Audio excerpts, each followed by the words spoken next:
गड़बड़ तो नहीं हो रही। अच्छा महाराज जी, जो आभूषण आपने पहना है वजन कितना होगा? और आप लोग देख सकते हैं, थोड़ा सा दिखाने का प्रयास करेंगे महाराज जी आभूषण जो इन्होंने पहना हुआ है। महाराज जी अगर सवाल करेंगे तो शायद नाराज हो जाएंगे।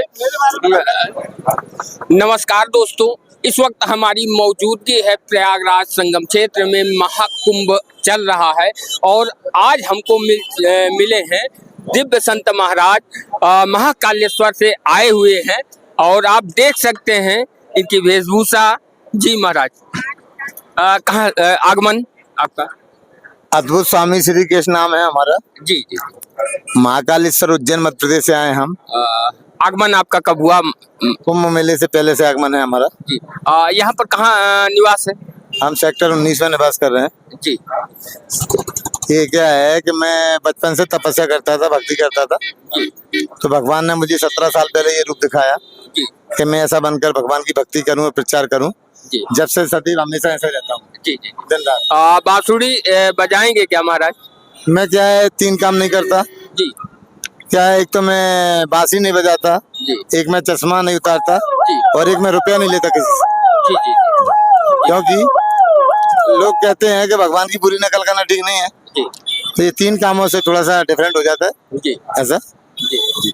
अच्छा, 3 काम नहीं महाराज जी। जो ये वेशभूषा है आपकी, शब्दों पे अगर कुछ गलत हो जाए तो माफी चाहते हैं। ये 24 आवर्स? हाँ, मैं 17 साल से कंटिन्यूशन इसी में रहता हूँ। जैसे रात में उतारता हूँ, फिर सुबह दूसरा रंग ग्रहण करता हूँ। जी। अच्छा, जो बुलेट से चल रहे हैं, परमानेंट इसी से चलते हैं? हाँ, मैं ट्रेन में रख के लाया हूँ, इससे यात्रा नहीं कर सकता। हाँ, ट्रेन में रख के लाता हूँ। तो केवल यही महाकुंभ में आप टहलते हैं? नहीं, महाकुंभ में टहलता हूँ या बड़े बड़े तीर्थ हैं, अयोध्या है, वाराणसी है और अयोध्या भी गया था 14 दिन के लिए। तो जितने भी पृथ्वी पर जो तीर्थ स्थल हैं सारे घूम के आ गया हूँ मैं। इस समय महाकुंभ चल रहा है, 144 वर्ष बाद आया है और एक से बढ़कर एक दिव्य साधु संत यहाँ पर आ चुके हैं, पधार चुके हैं और आम आदमी उनका दर्शन कर रही है। मैं ये कहना चाहूंगा कि जो 144 साल बाद जो कुंभ का जो मुहूर्त निकला है वो सबसे अच्छा है। इसमें क्या है कि अगर जैसे मान लो कोई आएगा गंगा स्नान करेगा तो एक तो ठंड के मारे 10% तो आधा दुख चला जाएगा उसका, और सुबह डुबकी लेगा तो 20-30% और घट जाएगा।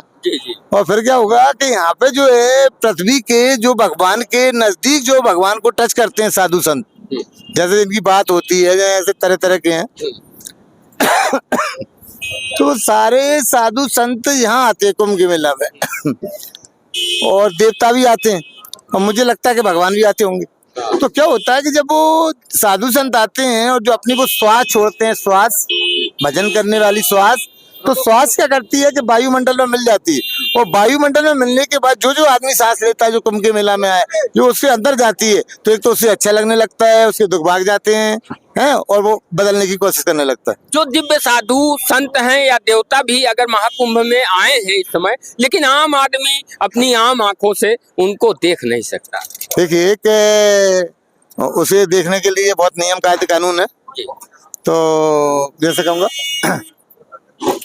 कि उमा कयूं में अनुभव अपना, सत हरि भजन जगत सब सपना, कि राम ही केवल प्रेम प्यारा, जान ले जो जानन हारा, जे की रही भावना जैसी, प्रभु मूरत देगी तिम तैसी, राम राम सब कोई कहे और दशरथ कहे न को, एक बार दशरथ कहे कोटि योग फल हो। पता ये क्या बोला है कि राम नाम तो सारे लोग कहते रहते हैं, लेकिन वे पहले सुधारे, फिर अपनी इंद्रियों को बस में करे। जब 10 इंद्रियों को बस में करके यदि राम का नाम लिया जाएगा तो उतर जाए। महाराज जी, जैसे सनातन धर्म पे कुछ लोग टीका टिप्पणी भी करते हैं, सनातन धर्म के खिलाफ करते हैं, ऐसे लोगों के विषय में कि 7 अरब लोग पृथ्वी पर दुनिया छोड़ के चले गए हैं, 7 अरब लोग पृथ्वी पर उपस्थित हैं। आपको ताज्जुब होगा कि आज तक किसी के चेहरे नहीं मिले। किसी का अंगूठा नहीं मिला। तो सबका पिताजी कौन कराया? परमात्मा। परमात्मा फिर भगवान बना, राम और कृष्ण। तो जी अपने पिताजी और अपना, इसी को सनातन धर्म कहते हैं। तो एक ही बाप की औलाद है अपन सब, और मिलकर रहना चाहिए और मोहब्बत करना चाहिए और एक दूसरे का देख रेख करना चाहिए कि कुछ गड़बड़ तो नहीं हो रही। अच्छा महाराज जी, जो आभूषण आपने पहना है वजन कितना होगा?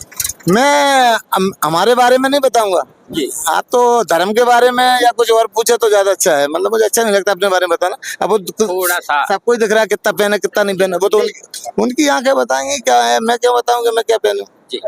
ऐसा बताना ठीक नहीं रहता, अच्छा नहीं लगा। मतलब मैं तो भगवान के लिए, आप तो समय मेरा बर्बाद कर, मैं तो भजन करता हूँ। अरे महाराज आपका आभार, सादर नमस्कार, प्रणाम। और आप लोग देख सकते हैं, थोड़ा सा दिखाने का प्रयास करेंगे। महाराज जी आभूषण जो इन्होंने पहना हुआ है, महाराज जी अगर सवाल करेंगे तो शायद नाराज हो जाएंगे।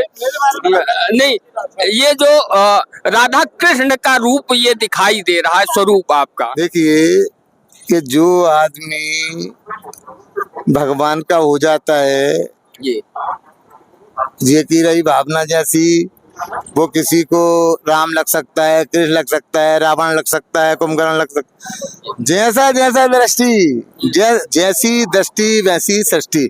तो तरह तरह के लोग हैं। रामचंद्र जी के जमाने में भी थे, कृष्ण भगवान के जमाने में भी थे, जिन्होंने पहचाना नहीं। पहले तो भगवान के पीछे पड़ जाते, तो अब तो इतना अच्छा जमाना है कि प्रेम कर रहे हैं लोग।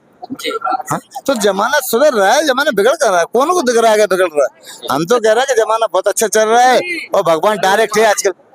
हाँ? अब थोड़ा सा आप लोगों को दिखाएंगे। महाराज जी का की बुलेट है, आप देख सकते हैं। अद्भुत स्वामी श्री कृष्ण और जो रूप महाराज का है, स्वरूप महाराज का है, राधा कृष्ण का मिला जुला रूप दिखाई दे रहा है। महाराज जी के थोड़ा सा आप पैरों में देख सकते हैं, जो वस्त्र इन्होंने, आभूषण इन्होंने धारण किया है, अद्भुत है, श्री कृष्ण का स्वरूप है। महाराज जी हालांकि बांसुरी इन्होंने कहा हम नहीं बजाते, आप देख सकते हैं। महाराज जी हमें मिले, हमने रिक्वेस्ट की, इनसे प्रार्थना की कि थोड़ा सा समय हमें दे दें, तो इन्होंने अपने कीमती समय में चंद समय हमें दिया है। महाराज जी, जो लोग प्रयाग दर्शन में आम लोग आ रहे हैं, आम नागरिक आ रहे हैं, दिव्य साधु संतों के दर्शन कर रहे हैं, संगम में स्नान कर रहे हैं, उनके लिए क्या कहना चाहते हैं? मैं ये कहूँगा कि लोगों ने कहा है कि जैसे ही, पहली बात तो आना क्यों जरूरी है बताऊंगा आपको। और अगर आपके लोगों के घर के नहीं आए हो तो उन्हें फोन करके तत्काल बुलाया जाए, जबकि कुंभ का मेला ना चला जाए। क्या होता है कि इस पृथ्वी पर शास्त्रों के अनुसार ऐसा नियम है कि जो भी दुनिया छोड़ेगा उसकी हड्डियां जो है गंगा जी में डाली जाएंगी, जिससे वो पुनः मनुष्य बन सके, अपना अच्छी आत्मा प्राप्त कर सके। तो जब वो व्यक्ति जिंदे में गंगा स्नान नहीं कर रहा, तो फिर वो उसको हड्डियां या क्यों डाली जाए?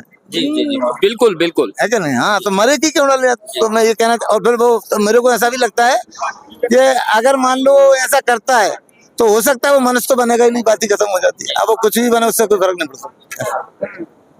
चलिए महाराज जी, सादर प्रणाम। आपने समय दिया, कीमती वक्त दिया, आपका आभार।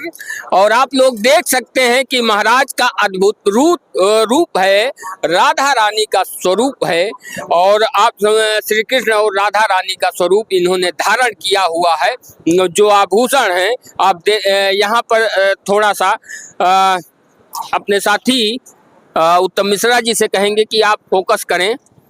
देख सकते हैं कि पैरों में जो आभूषण हैं वो राधा जी के दिखाई दे रहे हैं, और जो है इन्होंने मुकुट भी धारण किया हुआ है।